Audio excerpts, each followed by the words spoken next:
জায়নামাজে কাবা শরীফের ছবি থাকলে নামাজ হবে কিনা। মসজিদের টাকা দিয়ে ব্যবসা করে অর্ধেক টাকা মসজিদকে দিলে জায়েজ হবে? বাহ, সব জায়গায় ব্যবসা। দেখেন, হ্যাঁ, হালাল করার চেষ্টা করছে বেচারা।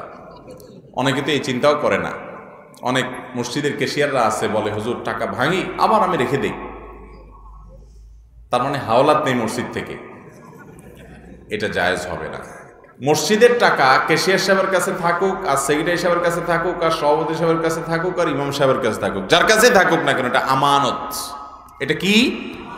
আর আমানতের টাকা, এটা তিনি নিজে হাওলাত নিতেও পারবেন না, কাউকে দিতেও, ব্যবসায় খাটাতে পারবেন না।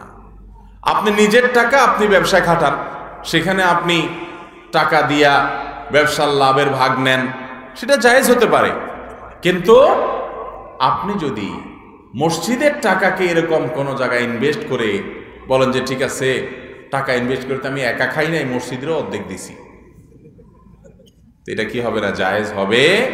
এই টাকা খরচ করা আপনার অধিকারে নাই, এটা আপনার নিজের টাকা না, এই টাকা তো আপনার কাছে আমানত, আল্লাহর ঘরের টাকা। অতএব এটা আপনি রেখে দিতে হবে, শুধু খরচ করবেন আর রেখে দিবেন। আপনি চাইলেও এটা হাওলাত দিতে বা নিজে হাওলাত নিতে বা কোনো ব্যবসায় খাটাতে পারবেন। অনেক মসজিদ কমিটির লোকেরা আছে, অনেক মাদ্রাসা কমিটির লোকেরা আছে, অনেক মানুষ আছেন যারা মসজিদের টাকা তাদের কাছে থাকে, লাখ লাখ টাকা পড়েই তো থাকে, তো ঠিক আছে আমি একটু কাজে লাগাই। আছে না নাই? হারাম, গুনাহ হবে। লা দীন লিমাল্লা আমানাতালা, যার মধ্যে আমানতদারিতা নাই তার কোনো দিনদারি নাই। জায়নামাজে কাবা শরীফের ছবি থাকলে নামাজ হবে কিনা। জায়নামাজে, নামাজের মুসল্লাতে যদি কাবা শরীফের ছবি থাকে নামাজ হবে কিনা, এর উত্তর হলো নামাজ তো হয়ে যাবে, কিন্তু জায়নামাজের মধ্যে খুব বেশি নকশা, খুব বেশি কারুকার্য, এমনকি খোদ কাবা শরীফের ছবিও না থাকাই উত্তম এবং বেটার। জায়নামাজ কেনার সময় প্লেন জায়নামাজ কিনবেন সব সময়। কিরকম জায়নামাজ? প্লেন জায়নামাজ, মানে যেখানে কোনো কারুকার্য নাই, এক কালারের। এটাতে কি হবে জানেন? এটাতে নামাজে মনোযোগ থাকবে। নামাজে কি থাকবে? আর যখন কারুকার্য থাকবে তখন আপনি দেখবেন আরে কি সুন্দর ফুল, কি সুন্দর লতা পাতা, এগুলোর দিকে মন যাবে। নবী করিম সাল্লাল্লাহু আলাইহি ওয়াসাল্লামকে একবার একটা কাপড়ের টুকরা দিছে নামাজ পড়ার জন্য, তো উনি ওই কাপড়ের টুকরা সালাত আদায় করেছেন। সালাত আদায় করার পর উনি বললেন, এটা কে দিল আমাকে, এটাতে অনেক কারুকার্য, আমার মনোযোগ নষ্ট করছে, এটা সরাও এবং একটা সিম্পল প্লেন কাপড় নিয়ে আসো। ওইটা আনা হলো, তারপর তিনি সেখানে সালাত আদায় করলেন। কথা কি বুঝাতে পারছি? আবার অনেকে দেখা যায় একটা পাক পবিত্র জায়গা, সেখানেও সালাত আদায়ের জন্য একটা জায়নামাজ বিছায়, মনে করে জায়নামাজ বিছান ছাড়া আমার নামাজ হবে না। এটা ভুল ধারণা। হ্যাঁ, কোথাও ধুলাবালি আছে, আপনি পরিষ্কারের জন্য, বা ঠান্ডা আছে, আপনি ফ্লোরে জানামাজ বিছায় সালাত আদায় করছেন, করতে পারেন, কিন্তু জানামাজ যেন কারুকার্য না থাকে। আপনারা অনেকেই অনলাইনে বিভিন্ন ভিডিওতে একটা জিনিস দেখেছেন, আমি অনলাইনে শুধু ভিডিওতে না, আমি ডাইরেক্ট বহুবার দেখছি। এই জায়নামাজগুলোর একটা বড় অংশের জায়নামাজ এগুলো তৈরি হয় চায়নায় এবং পৃথিবীর অনেক অমুসলিম কান্ট্রিতে তৈরি হয়। এই অমুসলিম কান্ট্রিতে যে তৈরি হয় সেখানে যে কারুকার্যগুলো আছে, অনেকগুলো কারুকার্য আছে, এটা গভীরভাবে খেয়াল করে দেখেন যে অনেক মূর্তির কল্লা, কিন্তু সাদা চোখে আপনি দেখলে বুঝবেন, এটা ভালো করে তাকায় দেখেন। সবগুলোর কথা বলতেছি না, অনেক জায়নামাজে এরকম আছে আপনি জানেন না আপনি মূর্তির কল্লায় সিজদা করতেছেন। অহরহ এরকম আছে, অহরহ, একটা দুইটা না, আমরা জানিও না।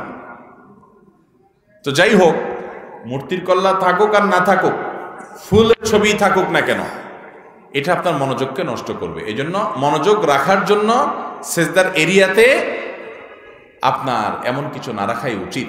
বিশেষ করে কাবা শরীফের ছবি থাকলে আপনি বলবেন এটাতে খারাপ কি। এটাতে খারাপ কিছু নাই, কিন্তু কাবা শরীফ আপনি যদি তওয়াফ করতে করতে কাবা শরীফের দিকে তাকায় তাকায় তওয়াফ করেন, বিশেষ করে সালাত আদায় করেন, মক্কা যারা যান উমরা করতে, হজ করতে, ফুকাহায়ে কেরামের মতে আপনি একেবারে কাবার সামনে দাঁড়ায়া, কাবার মাতাফের মধ্যে দাঁড়ায় আপনি সালাত আদায় করতেছেন ইমামের সাথে। ওই ইমামের সময়, ওই সালাতের সময় আপনি কাবা শরীফের দিকে তাকায় থাকেন, তাহলে নামাজ মাকরু হবে। বুঝেন নাই কথা? কাবা শরীফের একেবারে সামনে কেউ সালাত আদায় করতেছে, এই সালাত আদায় করার সময় উনি সালাতের মধ্যে কেরাত পড়তেছেন কোন দিকে তাকা তাকা? কাবার দিকে তাকা। তার ভালো লাগতেছে, আল্লাহর ঘর কালো গিলাপে মোড়ানো, কত সুন্দর গুরু গম্ভীর আল্লাহর ঘর, এটা দেখতেছে সে। তার নামাজ মাকরু হবে, ত্রুটিপূর্ণ হবে, কারণ নামাজের মধ্যে তাকে ওই কাবাঘর দেখতে বলা হয়নি, তার দেখবে কোথায়? সেজদার জায়গার এরিয়ার মধ্যে তার নজর থাকবে। তাহলে আপনি নামাজের যায় নামাজে যদি কাবার ছবি নিয়ে আসেন, তাহলে তো আপনি সেই কাবার ছবি দেখলেন, মানে মনোযোগ অন্যদিকে দেওয়া এটা উচিত না। সেজদার এরিয়াতে নামাজ নজর থাকবে আর মনোযোগ দিবেন আল্লাহর দিকে, এমনকি বাইতুল্লাহর দিকেও তাকায় থাকবেন না। আবার কাবা ছবি যখন যায় নামাজে থাকে, অনেক সময় দেখা যায় আমরা পাড়াই, আছে না নাই? কাবার ছাদেও তো মানুষ দরকারে উঠে, সেটা তো দরকারে উঠে, কিন্তু বিনা প্রয়োজনে অনেক সময় দেখা যাবে বাচ্চা বড়রা পাড়াপাড়ি করতেছে, তো কাবার ছবিকে পাড়াপাড়ি করছেন। হারাম হয়ে যাবে আমি বলছি না, অনিচ্ছাকৃত হয়ে গেলে, কিন্তু এটা তো একজন মুসলমানের কাছে খুব ভালো লাগার কথা না।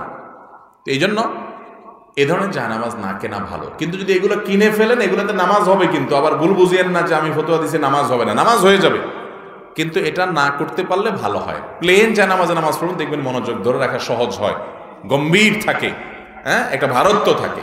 আল্লাহ আমাদেরকে তৌফিক দান করুন।